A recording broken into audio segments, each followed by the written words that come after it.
Jordan Harbinger, welcome to the show. Thanks for having me, man. I've been a fan for a long time, so this is an exciting opportunity. So you're the host of a podcast called The Art of Charm, and a lot of our listeners listen to your podcast, a lot of crossover. I'd like to kind of, for those who aren't familiar with you, give an introduction to what you do and what your goal is with The Art of Charm and how you go about helping men improve their lives in your sort of garden and the internet, and then maybe get some actionable advice here. So let's start off with, what's your background and what's the background of The Art of Charm? Like, why did you feel like there was a need to help men become more charming? Sure. So it's one of those things where I kind of wish I could change the name in some ways. I don't know how you feel about The Art of Manliness, but I'm sure there's plenty of people who are like, manliness is this thing and it's not that. And you're like, well, that's your definition. So it's like tainted by your emotional stuff. Or you get people emailing and they're angry because they don't identify with that. And they say, your stuff is good for people in this other position. So that's kind of what we're at with The Art of Charm. I mean, what we do is we study the thoughts, actions, and habits of what I think are brilliant people, yourself included, and ask them interesting questions so that the audience can apply that same wisdom for themselves. And that's what the Art of Charm podcast is about. What the school is about, our live programs in LA, what we work on are verbal and nonverbal communication, rapport, persuasion, influence, but not necessarily in the way that a lot of people associate this stuff with, this sort of negative connotation where it's like, oh, the dark art of getting people to do what you want. This is more like the not so dark art of improving yourself so that you deserve what you want. Does that make sense? Right. So this is like social dynamics is what you guys call it, right? Yeah, social dynamics is sort of an all-encompassing term. So to give you an example of what we are dealing with when we look at our boot camps, we'll have a bunch of younger guys, of course, who are maybe starting their first job. They're looking for a way to stand out. There'll also be a bunch of people who are maybe going through a divorce and they're like, look, I'm sort of re-entering the dating pool and I've got to be a parent and I've got to be this professional at work, and they're reinventing themselves. So they'll be here. And then this sort of third tier or other path that clients come to us with, we get a lot of military and a lot of intelligence guys, especially the special forces. So we actually have contracts with military units, government type of outfits that will have a bunch of Green Berets. We've had SEAL Team 6 come through before the Bin Laden mission.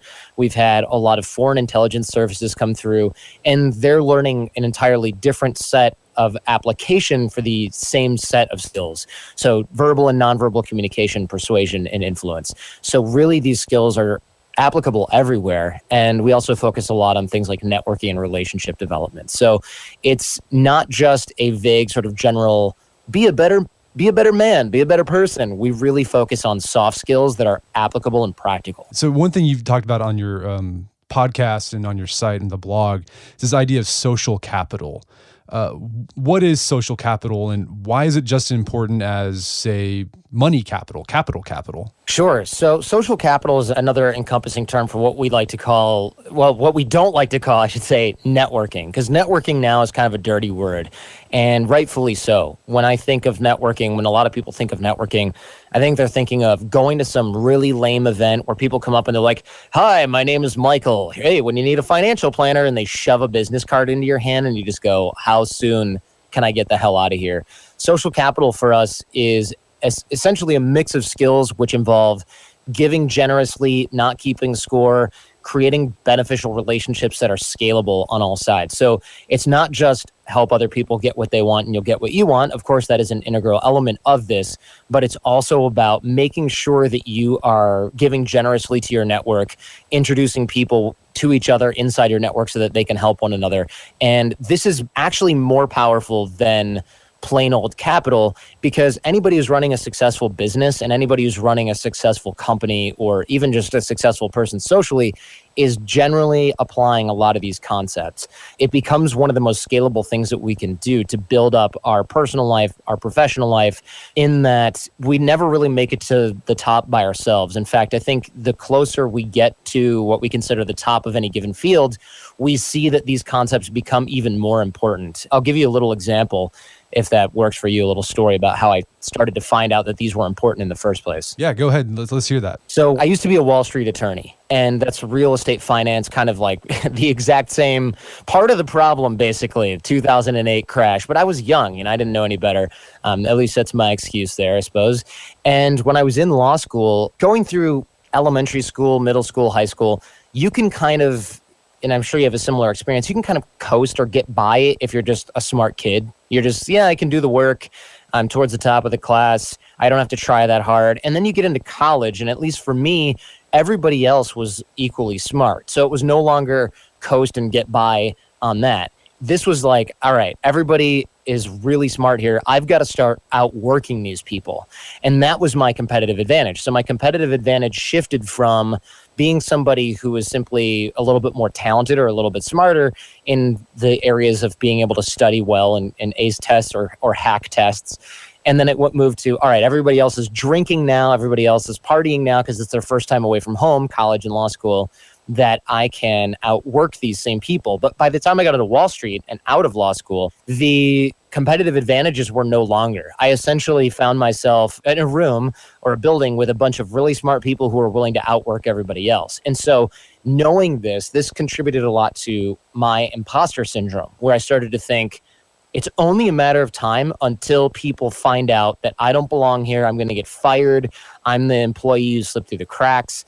And that was terrifying. And I think a lot of people, a lot of men and women for that matter, find themselves with that kind of negative thought loop about their career or even in relationships that they're in. And I had this quote unquote mentor, and I put that in air quotes because I thought it was going to be like Wolf of Wall Street.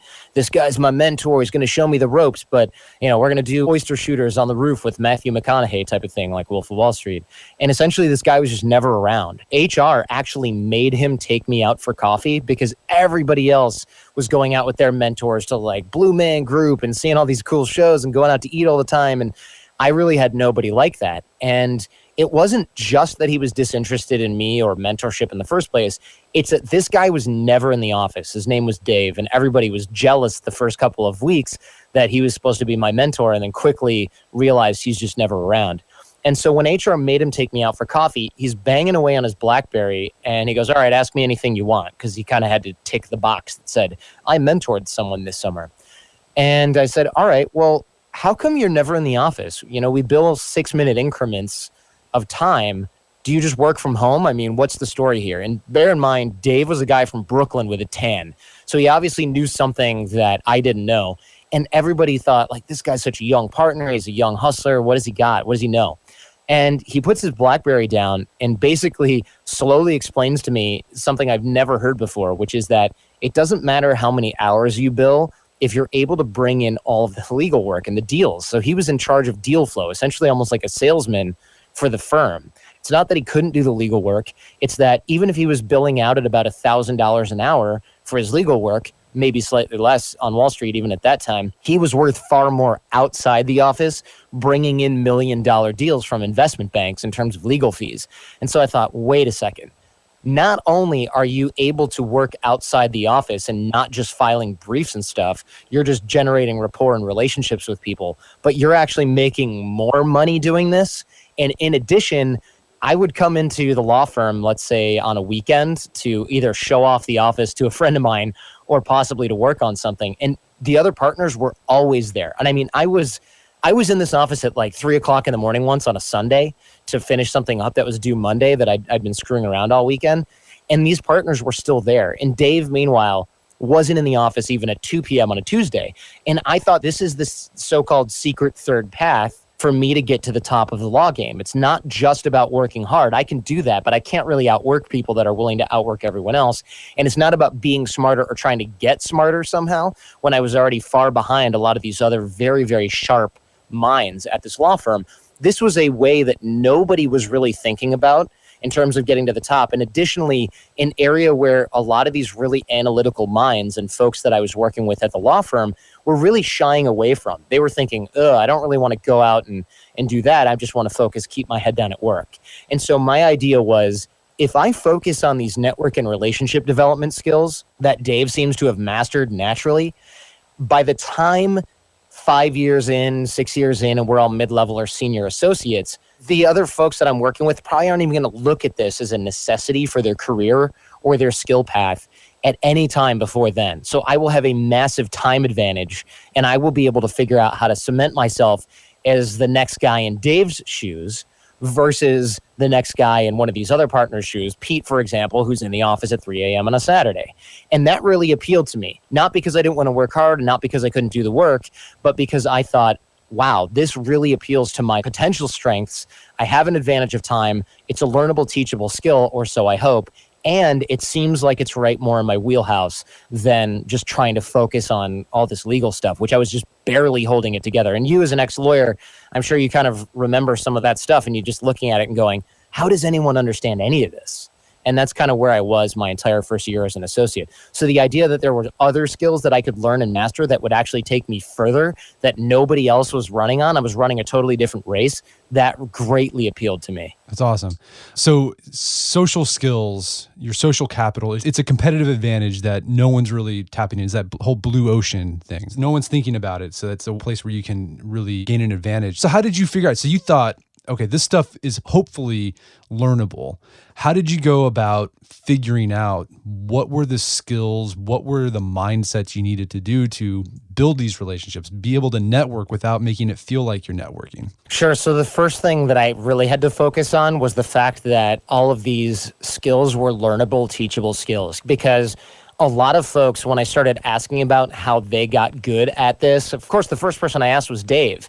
And I said, okay, so where do you even start? And he goes, I just go to the racket club and I do jujitsu and I play golf and you run into people there. And I was like, well, how did you know where to do jujitsu and where to go play golf? And he's like, just go to the same places everybody else goes. Well, okay, how do you know where those places are? And it quickly dawned on me that Dave had no idea how he had found himself in the position that he was in. He was probably an outgoing guy from the age of 8 years old, and he just rode that train all the way to the top of this law firm.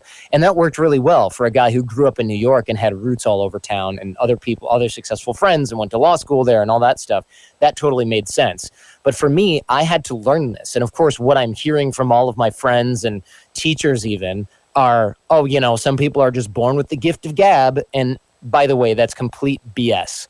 There are people that learn these skills earlier because of the environment they're in. There might even be people who have a certain level of natural predisposition or talent when it comes to this.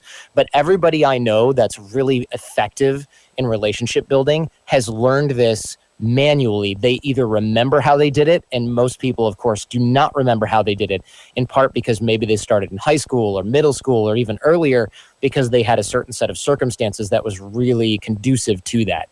And so I had to convince myself that this is a learnable, teachable skill. And the way that I did that was by going out and sort of brute forcing the beginnings of this.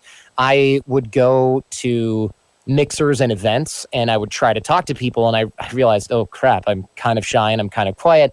I don't necessarily know how to start conversations. I don't necessarily know how to keep relationships going and things like that. And so I found myself hiding, and I used my own psychology against me and my business partner who still works with me here at The Art of Charm. I used my own psychology against me to figure out how this would work. So if we found ourselves going to mixers in the evening to try to get out of our shell and meet new people, and we found ourselves hiding, which is what I quickly found myself doing, kind of retreating to the corner to wallflower. And I'm not recommending other people do this, by the way, but one of the things that I did was make it impossible for me to hide. So I'm not even kidding here. I kind of wish I were. I wore a kangaroo suit that didn't have a face mask or head for about a month, going to different events. And what happens when you wear a ridiculous kangaroo suit to bars and other places and other mixer events like that? Well, one, you meet the manager and the staff really quickly because they wonder if you're insane and they should have you removed. But also, people remember seeing you and everyone is coming up and talking to you. So I got used to being treated in a very different way. And of course, I got used to not being able to hide, because even if you're in the corner, in the dark, with your drink in your hand, clutched in front of your chest for dear life, you're still wearing a freaking kangaroo suit. And so that got me out of my shell really, really quickly, because I realized not only can I not hide, but everybody's interested in me because I look so different. And again, I'm not recommending that everybody go out and do this. You can if you want to. But what it showed me was that not only is it not scary to maintain a conversation, but it's also not scary to be the center of attention. It's a little nerve-wracking at first, but you quickly become accustomed to it. And then you quickly become accustomed to holding conversations with people who start them with you.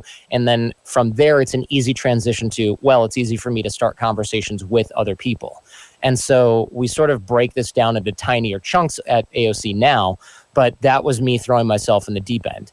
And I think that was really important. I want people to not focus as much on the gimmick of the kangaroo suit and more on the mindset of figuring out how to be the center of attention or be somebody who has attention focused on them, which for me, and I think a lot of people listening, is really, really uncomfortable. We're not comfortable with that. It's not very natural.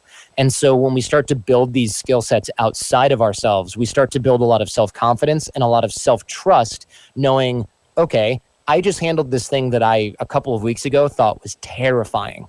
So now I know I can do other things that I feel the same way about: public speaking, leadership, and things like that. And that was a huge breakthrough for me. So that essentially was step one, figuring out that this is learnable and that other people can teach it to me and then I can teach it to myself. Because before that, you're just fighting this whole preconceived notion that, well, some people got it and some people don't. And if you think you don't, then you've got some sort of medical excuse for not being social. And we hear this a lot as well. Oh, I'm an introvert. I can't really do this. That's not what introvert means. And the new science shows perfectly well that introverts can be great or even better than extroverts at building and maintaining relationships.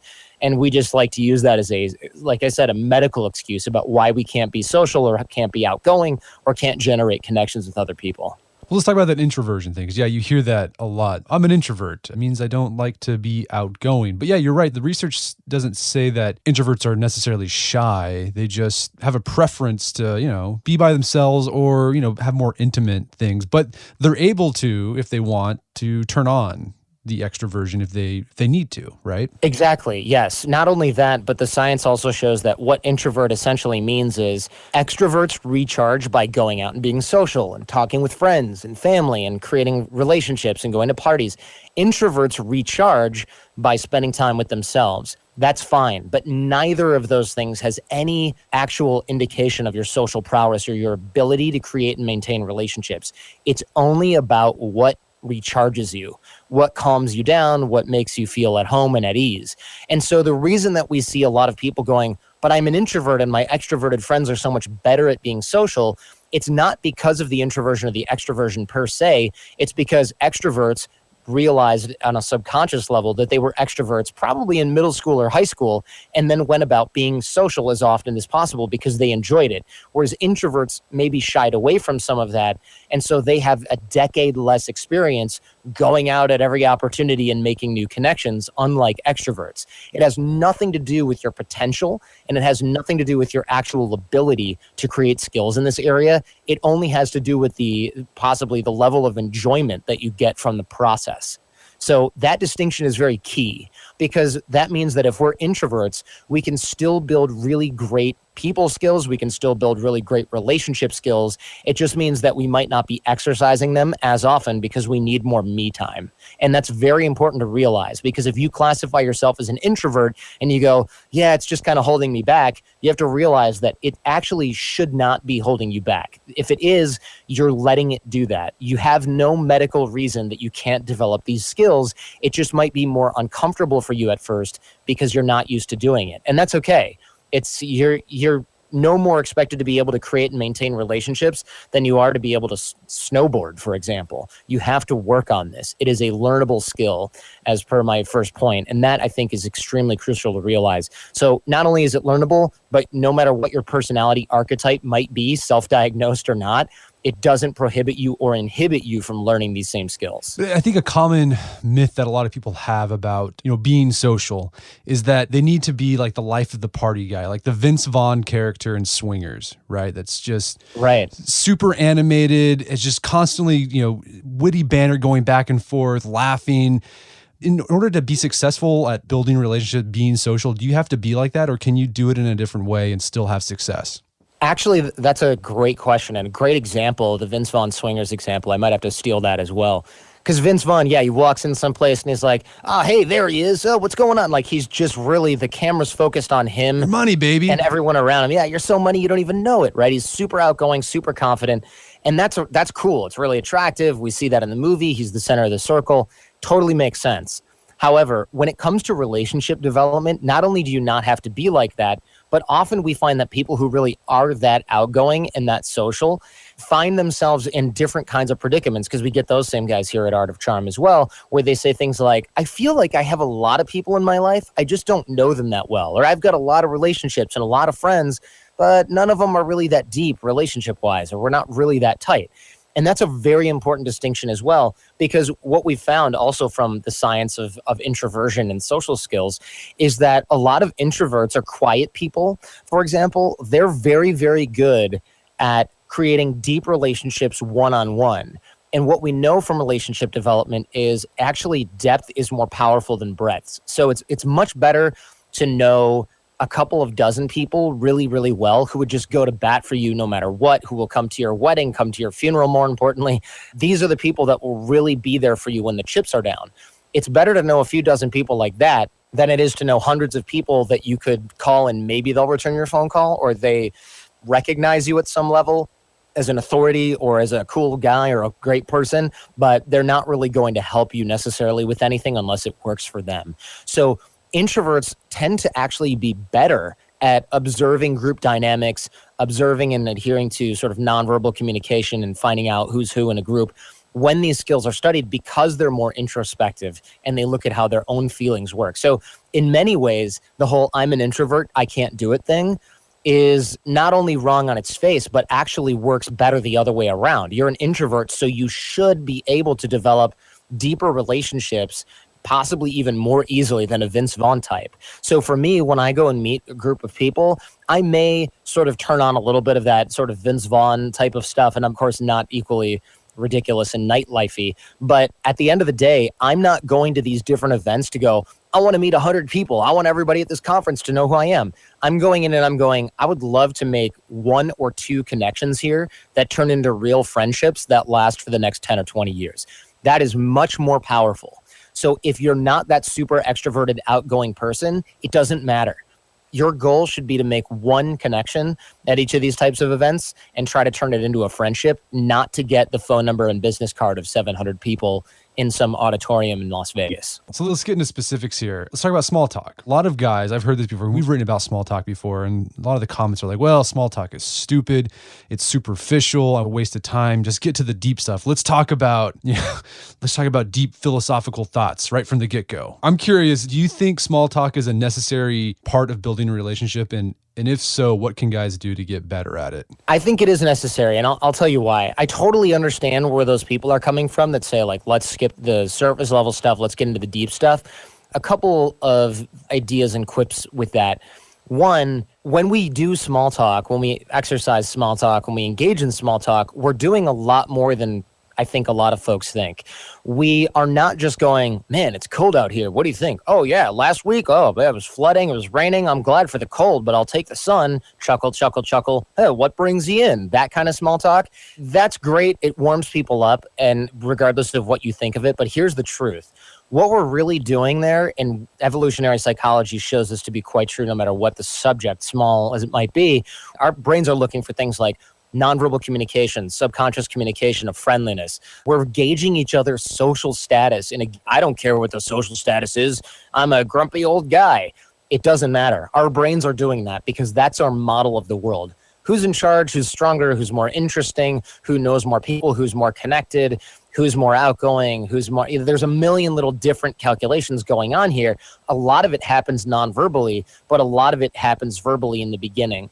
And for a lot of folks that say, well, small talk is useless, it's a waste of time, that's very common among engineers and people like that, because they tend to think linearly and analytically about problems, which is a super, super useful set of skills. Very, very important. However, when it comes to nuanced social interaction, sometimes it's easy to misplace the value and go, I don't care about talking about the weather. Let's get into the subject at hand. But really, you're not talking only about the weather. You're having a nonverbal and verbal exchange that's very important to your subconscious brain. It has nothing to do with the task at hand. And if you don't believe me, then if you're one of those people who says small talk's a waste of time, please do tell us the last time that you went, all right, I'm just going to skip small talk, and you went up and you talked to some people and you just said, I'm not sure I'm happy with my life. Should I divorce my wife? I mean, tell me the last time you did that with no intro and it worked out for you, because chances are there's no example of that working. You kind of wish that you could do it that way, but it's not because small talk's a waste of time. It's because you really don't know how to navigate those initial first few minutes. Therefore, it makes you feel uncomfortable, which was what's making you want to avoid it. It's not because you actually think it's a waste of time. And if you do think it's a waste of time, try interactions without it and see what happens. It's kind of maybe one of those things we wish didn't exist, like our commute to work, but that is a sad fact of reality. And I think of it as an opportunity, because what it does is it gives you a chance to feel out a lot of different opportunities without any kind of actual commitment in the very beginning. And it does set the table for everybody to be comfortable in that interaction. It shows you the speed at which you can move forward and rapport. It shows you the type of person that you're dealing with. Are they interested in something deeper? All that stuff is happening at a conscious or subconscious usually level. And so you can't really skip it. Does that make sense? Yeah, it makes perfect sense. It's a social lubricant. Yeah. It's not like alcohol, like a social lubricant, but like it gets things going. It gets things going, and it shows your brain, all right, Brett's cool. He's not really in the mood to, be best friends at this networking event that we're at because he's got other stuff on his mind. I'm going to not push this super far, or I'm going to take it a little bit slower with this person. Oh, this person's super friendly. I'm going to double down on my interaction with this person. And, oh, this person's a little bit standoffish. Let's give them a little bit of space. These processes are happening subconsciously. This stuff is happening in the back of your mind. It's very, very hard for you to dig that up and think about it at a conscious level, but that's why humans have evolved to start with small talk. It's not the type of thing that most of us had to do very often when we're at work in an office with folks, or when we see the same people every day in a tribe or family. But now that we meet new people every day, we do it a lot more often. And yeah, a lot of us want to avoid it because it can be awkward. How do you start small talks? I feel like a lot of guys, they're like, what do I say? Do I talk about the weather? So any insights there on how to get it going? Like, instead of waiting for the other person to make the first move, what can guys do to make the first move that's not awkward? Sure. So I'm going to skip over just like, oh, I ran into my neighbor at the grocery store type of small talk, because I think that's less useful than, oh, okay, I got to go to this conference in Las Vegas for my industry, going to World of Concrete or something, right? And I've got to meet all these new people. What I would do is figure out a specific list of people that you want to meet. And there's a lot of variations of this, but I'll go over this. First of all, you have a list of people that you want to meet. You realize that everybody at a given event or place is there for a specific reason. Many of them are there to network and connect with other folks in the first place. So you've got that going for you. They're willing to be open. Whether or not they figure out how to do this on their own is another thing. For me, when I go to conferences, I usually look at all the speakers. I look at the type of attendees that will be there, and I create little dossiers on the speakers. So I might look at their LinkedIn, their Facebook profile, and sort of go, oh, okay, this person is also a recovering lawyer. Good to know. Oh, this person went to law school, but they're not a lawyer now. Let's talk about that. Oh, this person grew up in Michigan. Same with me. I wonder where they grew up. Let's talk about that. You can make little notes about that in the back of your mind, and those can be the ways that you start conversations. Like, hey, Brett, we haven't met before, but I noticed when I was looking at the speaker roster that you grew up in Michigan. Where at? I'm from Michigan too. That's a very easy conversational starter. And I know a lot of people are rolling their eyes and going, I can't believe I have to listen to a whole podcast on this. The reason this is important is because, look, if we're all complaining about how small talk is hard or doesn't come naturally, other people are super stoked when you can take the lead on this type of interaction. So all you need is one or two really simple things. And I get those from LinkedIn profiles. I might say, Brett, you play squash still? I noticed that on your LinkedIn profile, you're into squash. Oh, well, I haven't played in a long time. Now, this leads into, where did you learn how to play squash? Why haven't you played for a long time? There's a lot of really obvious and easy follow-up questions, and you can transition away from these pretty quickly. The idea here is that since we're all in the same place for the same purpose, namely networking and relationship development, we can break the ice super easy using those very limited commonalities and transition away from it. That said, I think a lot of folks are going, all right, what if I'm not at a networking event? What if I'm just at the grocery store and I do run into my neighbor? You can easily come up with very few things to say on that by doing the exact same thing. And I know that it sounds a little creepy to come up with a dossier on somebody. It doesn't have to be that complete, but look, it's less creepy than avoiding them altogether because you don't want to talk about the weather, or going to a conference and making zero connections because you are afraid to take this little advantage. And I think people are quite flattered when you take the time to learn a little bit about them, especially if you're at an event that's designed to be networking or relationship based. I think that type of thing is extremely crucial. It tends to be a very easy step that most people overlook. I do want to comment on possibly what might be the greater cause of a lot of folks' discomfort, which is that we're not necessarily comfortable walking around in those types of environments and circulating around. And I don't just mean networking events or mixers or even the grocery store for that matter. I mean the world at large. And I think a lot of people who run around and try to do the networking thing or worry about that excessively are probably not the majority of your listeners. I think most of your listeners are totally normal, well-adjusted folks that probably need to do a little bit more relationship development, a little bit more networking for the sake of their business, their family, or their job. Does that sound right? Yeah, that sounds about right. As you're saying that, I mean, one thing that's helped me, like sort of the mindset that's helped me with small talk or just social interactions is to think of myself as the host. Like I'm hosting them at my house. Like when you're a host, it's really easy to think, I'm going to take care of this person. Let's talk, blah, blah, blah. I've taken that mindset just to social interactions, just like, I'm going to be the host here. I'm going to take care of this person. And for some reason, it just clicks for me. It just sets me at ease, makes me feel comfortable, and things aren't awkward when I take that mindset. It's a great mindset to have that you're the host. I know a lot of people are going, but I'm not the host. I'm at this other event. It doesn't matter.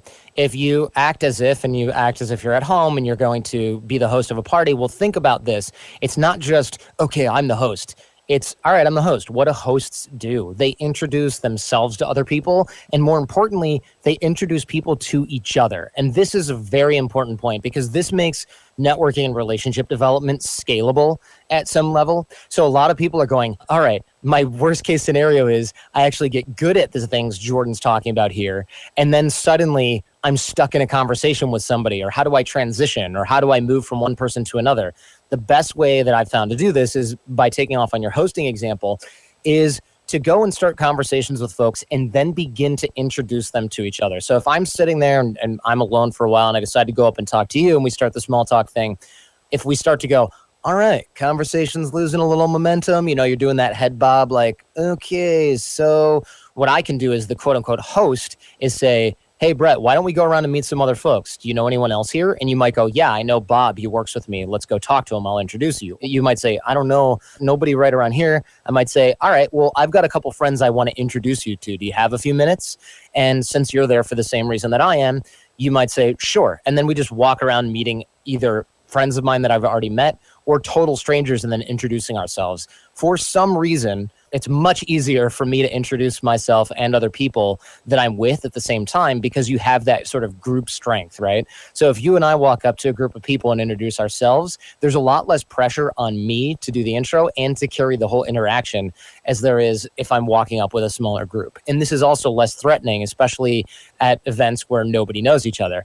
And so this becomes really, really easy to apply because now I'm approaching with other people, introducing you to them, and then facilitating that quote unquote small talk. And then we later transition to rapport, or deeper rapport, I should say. And this is really, really great because what happens is we make this scalable in terms of delivering value too. So one of the things that we teach at AOC, at the Art of Charm and on the podcast, is always give generously. So you've seen that Glenn Ross movie, right? Where he's like, ABC, always be closing. You know that scene? Right. It's famous. It's famous. A lot of people probably have not seen that and need to go ahead and YouTube it, but it's that always be closing. And so at AOC, we're very fond of ABG, which is always be giving and always give generously. And so what this actually means is instead of focusing on what you can get from other people in interactions, simply be focusing on creating more interactions with more people and trying to get them to deliver to one another. The reason this is important is because when we develop relationships with people, a lot of times we're looking at what we can get from those people. And so if I'm thinking, oh man, I'm really focused on growing my business, so I'm only going to talk to people who can grow my business, you start to get this really myopic viewpoint of everyone that you interact with. And it starts to become transactional. And that's very dangerous because people can feel quid pro quo. They can feel when you're looking for a specific outcome. And more importantly, most of the biggest opportunities for ourselves lie over the horizon and we can't see them. An example of this in my own life, when I moved to LA, I had a toothache. I don't know if you've ever had a toothache, but it's terrible. It's like the pain is so viscerally inside your brain. It's like it's touching your mind and you just can't do anything else. And I went to a bunch of dentists and I called a bunch of people and they didn't accept my insurance and they didn't have room. They weren't accepting new patients, whatever. So in desperation, I posted on Facebook and I said, I've got a toothache. I really don't want to go to the ER because I know it's going to be expensive and they're probably going to just tie a string to the tooth and slam the door or whatever. I need to figure out how to handle this. And a total stranger reached out and said, look, my aunt's a dentist in your area. Do you want me to call her? I said, yes. Went in, got my tooth fixed. And of course, the first message to him was, thank you so much. You're a lifesaver. He said, yeah, sure, no problem. We both go on with our lives. A few days later, he sends me his portfolio and he goes, look, I'm just reaching out to everybody that I know. I'm trying to do freelance graphic design full time. Please, if you have any need for graphic design, let me know. And of course, I own one, but I just say, look, I don't need this right now, but I'll keep my ear to the ground for you. A few days after that, or even a few weeks after that, another entrepreneur reached out to me and asked who did my website because their designer crapped out. Now, we did all of our web in-house at that time. We still do. And so what we decided on was that I would, of course, just introduce him to a few vendors that I knew, none of which worked out. And I also sent him the portfolio of this guy that had helped me find a dentist on Facebook. I said, look, I've never worked with him, but here's his portfolio if you'd like an intro. She got that intro. I made that, of course. And long story short, this guy ends up getting a $40,000 per quarter, I believe, like freelance gig with him and his team to create graphics and web design for this other entrepreneur. Now, the reason that this is important is not just because, oh, I helped someone and they helped me. That's all fine and good in Pollyanna. But the reason that this is important is because it illustrates the concept that had he been simply looking for a job, I just want to get my graphic design stuff out there. We didn't know each other before that. So he wouldn't have sent it to me, even though I'm the one that got him the job. Had I been looking for a dentist and I'd somehow asked everyone that I know, which was my intention on Facebook, I didn't know who he was. He was just a person who saw my public post because a mutual friend of ours had commented on it. So that opportunity for him to get that job was over the horizon. Neither he or myself saw this opportunity for him. It only happened because he was able to give some value in the beginning without the expectation of anything in return. So if you give generously, you end up finding that a lot of these different opportunities were previously invisible. And it becomes very scalable to also make these opportunities. Because for me, if I'm looking for graphic design work and he's looking to do graphic design as a job, I can maybe purchase those services, fine. But when I start thinking about how I can scale the networking, it doesn't work. If I'm trying to be the one to help everybody in my own network, it doesn't work, right? If I'm a graphic designer and I reach out to everyone in my network, I can only do business with the people that need graphic design. But if I'm looking to make connections inside my network with one another, I can plug anybody into anybody else who has a need. So you have to start looking at the people in your network in a very different way. And so when you start to give generously, and you start to look at people in your network in a very different way, you can start to scale the amount of value that you deliver around your various network points. In other words, you have to introduce people to each other that can accomplish mutual value, but the only way to find those opportunities is usually to give value to other people without expecting something in return. That's a common mistake that people make because they're very myopically looking at this. What can I get out of it? Or what does this person want from me? Does that all make sense? Yeah, that makes sense. It's the power of weak ties. I mean, it's basically what this is. I mean, those are all weak ties. Like you didn't know that person, like wasn't like a strong friendship. It was just sort of a tie. But the more weak ties you have, the more you can spread your influence and the more leverage you can gain. Exactly. And it's not just about spreading your own influence. It's about allowing other people to spread that influence inside your network as well. So it becomes scalable. I can introduce 100, 150 people per week if all I have to do is email each of them to make that intro. But if I'm doing the work for each person, if I'm doing the graphic design, say, for those people, I can maybe take on one client every couple of weeks or something like that, depending on the magnitude of the project. That's not very scalable. And it can get a little tricky because I think a lot of people, they start to go, okay, I'm going to help as many people as I can. And you run into a very insidious problem, which is keeping score. And what that means is I might say, yeah, I interviewed Brett and I introduced him to this graphic design person. And then I helped him find a carpenter for his house. And then I introduced him to this awesome personal trainer. And then, I got him a new dog because he was looking to adopt a rescue. That guy owes me so much. But in truth, that's a covert contract, right? Because it only exists in my own mind. You don't really owe me anything. I'm supposedly giving freely to you. And yet in my head, I'm racking up this credit. And so if you don't kind of respond in kind to that credit, to that covert contract and uphold your end of the invisible bargain that you were unaware of, it starts to sour and poison the well in these relationships. And so that is something I can never talk about enough when I'm talking about the subject, is warn people against the idea of covert contracts and keeping score, because it sours every relationship that you find. It turns every great connection and friendship into a quid pro quo transactional relationship, which basically just rips the roots out from the ground. And it's very, very toxic. So when you're helping people and you're giving generously, you literally have to do that without expecting anything in return. In fact, if you help 100 people, fully expect that 99 of them will never do anything for you. And now you're at about the right ratio for realizing how this will work, because it's never about, all right, well, I helped these 10 people and I need things from these 10 people. It's about getting the reputation together and building that social capital as a giver and not relying on other people to give back. Because if you do keep score, you're going to find that those covert contracts are broken so often that you start to get mad at literally everybody that you come into touch with. And that's obviously not a great way to live, because now it changes the way that you deal with those people and the way that those people treat you, and it becomes transactional. I don't think anybody likes to deal with that. And I know that you're in that same boat, because now that your show and your blog are really big, you get people reaching out all the time, probably many people that you knew for a long time. And now they're like, hey, I've got a new book coming out. We got to hang out. And you're like, no, I know exactly what you're going to do. We're going to go hang out, and you're going to sell me the idea that you need to have a guest post and promote your blog and your book on my work. You know, even when you do that, you don't hear from them again for 5 years until their next book comes out. Does this all start to sound familiar to you? Oh, yeah. Very familiar. So if we start to give generously and we don't keep score, we don't end up with covert contracts, which breed resentment. And since that resentment isn't there, we can constantly be introducing people to each other and helping as many people as possible. And then finally, when we do need something, we've built up so much capital, so much social capital and reserve, that those people that quote unquote owe us one will start to come out through the woodwork in spades. And that's the way that you want to do it. It's not about keeping score. It's not about transaction. It's about scalability and doing this in a way that doesn't require a certain outcome on your part. And that actually leads into a very key concept as well that I don't want to forget, which is you need to dig the well before you're thirsty. And I know there's a book by that title, so I'm stealing that. But dig the well before you're thirsty is very important, because if we're only looking at the opportunities that we think can give us immediate benefit, well, we're really, really limited. It goes back to seeing the opportunities over the horizon.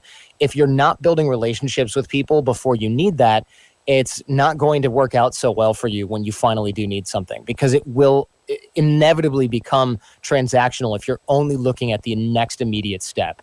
So giving generously without keeping score is a very good way to dig that well before you're thirsty, because you're simply digging and you're not paying attention to how big the hole is, if that makes sense, and how much you're stacking up. And that's very important. Otherwise, you're just going to get tired of creating relationships. You're going to feel like you're getting the shaft. You're going to retreat into your shell and start to think bitter thoughts about networking and relationship development in the first place. Well, I get your thought on this. So like, I'm a big believer in giving generously. I'll tell you one thing that gives me pause, and I get lots of requests all the time, and usually I say no. And it's not because like I've got a score to keep. What I've run into, maybe you've run into this as well, as I call it, if you give a mouse a cookie syndrome, which is you do something for a guy, somebody, you help them out, and like, it's great, awesome. But then they keep coming back. It's like, it's that whole, if you give a mouse a cookie, he's going to ask for a glass of milk. If you give him a glass of milk, he's going to ask for a napkin. I typically say no oftentimes to helping really great things, because my experience has been, I'll help this person this one time, but they're going to keep coming back. And it becomes a time suck. Like I can't manage all of it, because if I do it for everybody, I got a whole bunch of mouses with cookies. They're going to be asking for napkins and milk later on. So how do you manage that aspect of this giving, which I believe in wholeheartedly, but how do you manage that? So the way that I try to manage this, and I say try because I think inevitably giving a mouse a cookie is just something that is going to happen after a while, and it's about boundaries and not about not helping people in the first place. So, for example, recently a guy said, hey, I really love your work. I'd love to write a guest post. And usually I just outright say no, but he had sent me something that he wrote, and I thought, oh, this is decent. You know, I like it. It jibes. So I said, sure, but no guarantees that we'll publish it. And he wrote a post, and it was all right, so we published it. And then he goes, I really want to get on your show. And I thought, oh, okay. I think this was the angle the whole time, but it wasn't fully disclosed. And I said, well, I really did like your post, but we don't really cover this type of thing on the show. Thanks anyway. And he said, all right, well, let me know if you change your mind. He didn't get mad about it. No big deal. The boundary that I'd set there was something that I think was fairly easy for me to do. It made me feel a little guilty at first, maybe a few years ago when I started doing this, but now I'm very used to it because I also realize it's not just about not giving that person what they want. It's not just about not giving that mouse a glass of milk. It's that your milk is finite, Brett. So if you give a mouse a cookie, that's fine. That cookie, you might have 1 million cookies back there somewhere in Oklahoma.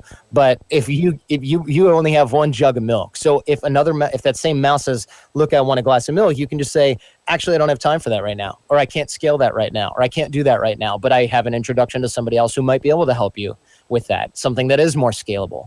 And you have to be able to set that boundary. And I think the reason a lot of people are afraid to set boundaries is they're worried that that mouse is going to have a temper tantrum when it doesn't get the milk or the napkin. And this is the key of boundaries that I've been talking about for a long time and took me years to realize in both intimate relationships, friendships, and business relationships. The boundary is never the issue. It's okay to set a boundary wherever you want. You can be a total weirdo about the boundaries that you have. Like, actually, I never want to speak by phone. Okay, that's awkward. Or I don't answer text messages. I only answer email through my assistant. All right, that's weird, but I accept that. The way that we measure boundaries is not by whether or not you think they're appropriate or whether or not they are on some objective level appropriate. It's about the other person's emotional or not emotional response to that boundary. So, for example, if you give a mouse a cookie and they write a guest post on the Art of Charm blog, for example, and then they say, I want to be on the show. And then, I say, well, I don't really think this is a good fit. And they flip the hell out. That's on them. That's on them. And as long as I'm able to control my reaction to that and not feel guilty about not giving people what they want, then we're in business because they just kind of outed themselves, right? Oh, so they were keeping score and there was a covert contract. I wrote this guest post for you and now I can't even come on the show. You're such a time waster, Jordan. That's not about me. That's about them. It's about their unreasonable response to my boundary. And the reason that they're having that is because they set up a covert contract in their head that I, in their mind, am not honoring. And in doing this in your business or in your personal life, you're going to encounter those people and it will be uncomfortable, but it's much better to have somebody have a little bit of a temper tantrum than it is to have, say, no boundaries. And then you run the risk of either never giving away cookies or hoarding all of your cookies for yourself or running into some other issue where every time you do someone a favor, you're afraid of the result. Does that make sense? Perfect. Yeah, I think that's applicable. You see this a lot happen in like the workplace where you want to be the helpful person. You help someone out, but then they just keep coming back to you like, oh, this guy, because they think in their head, I can go to this guy. He said yes. And so they're primed to just keep going back to you. So the key there is be helpful, but yeah, make sure you set boundaries along the way. Yeah, and you don't even have to decide where to set that boundary initially. You don't have to say something like, well, I'll post your guest post, but I'm never having you on the show. I mean, you don't have to do that. You don't have to, and I want to highlight, bold, underline this. You don't have to preemptively manage their emotional response to your boundary. It's kind of like saying, hey, Jordan, do you want to go out? And I'm going, yeah, she's pretty cute. She asked me, I'll do it.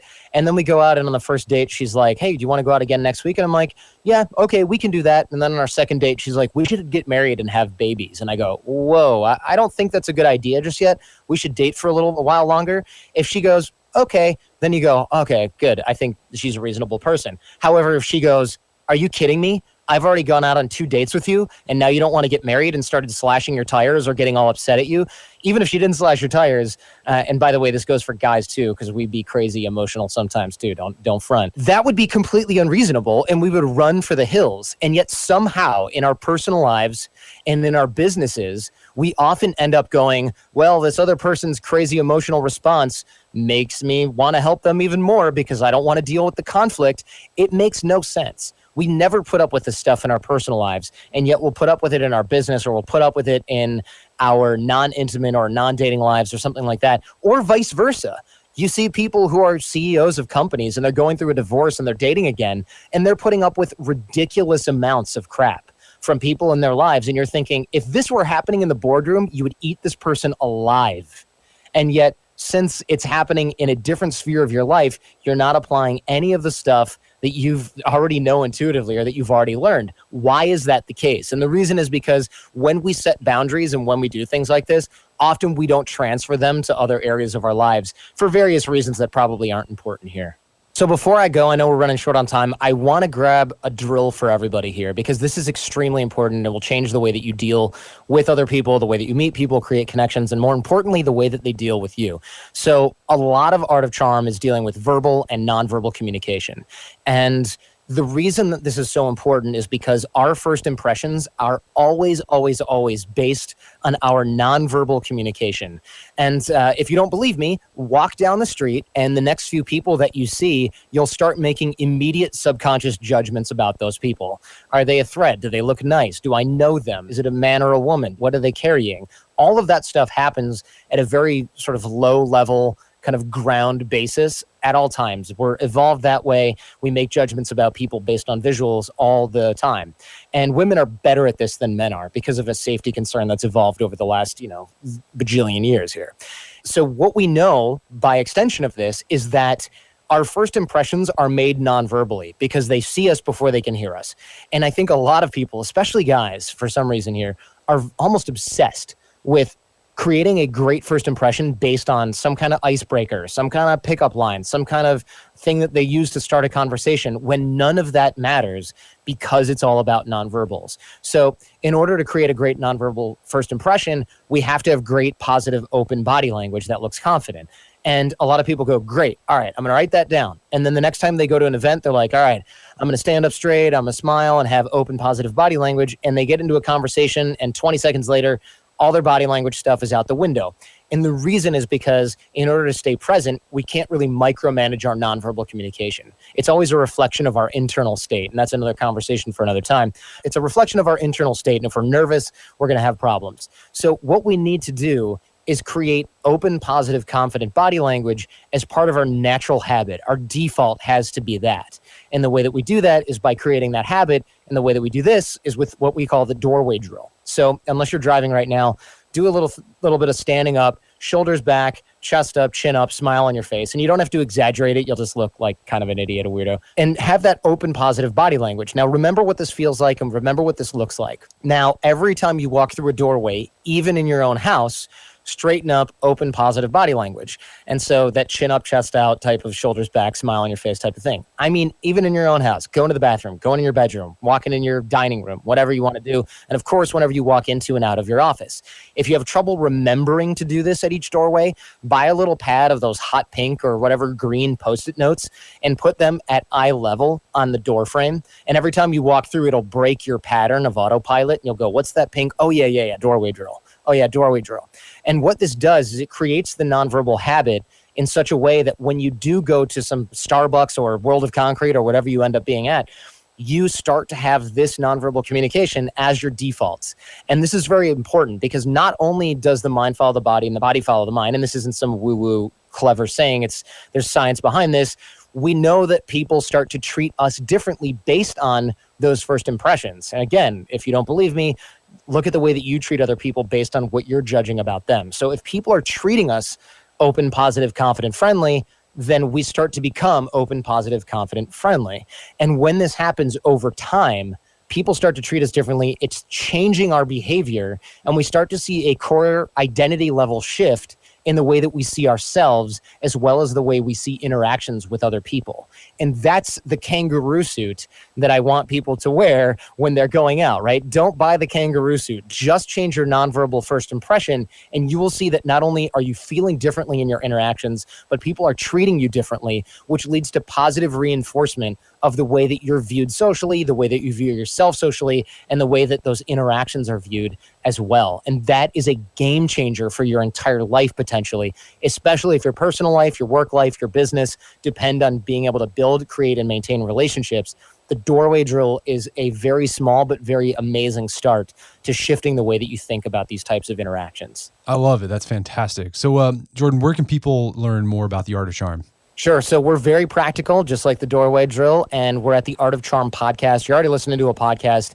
No need to go out and buy or do anything. Just subscribe to the Art of Charm and check out some of the interviews, yours included. Also at theartofcharm.com. And we do have a lot more doorway drill-ish type stuff on the Art of Charm podcast and in our challenge, which I mentioned on the podcast as well. Jordan Harbinger, thank you so much for your time. It's been a pleasure. Thanks, man. Appreciate it.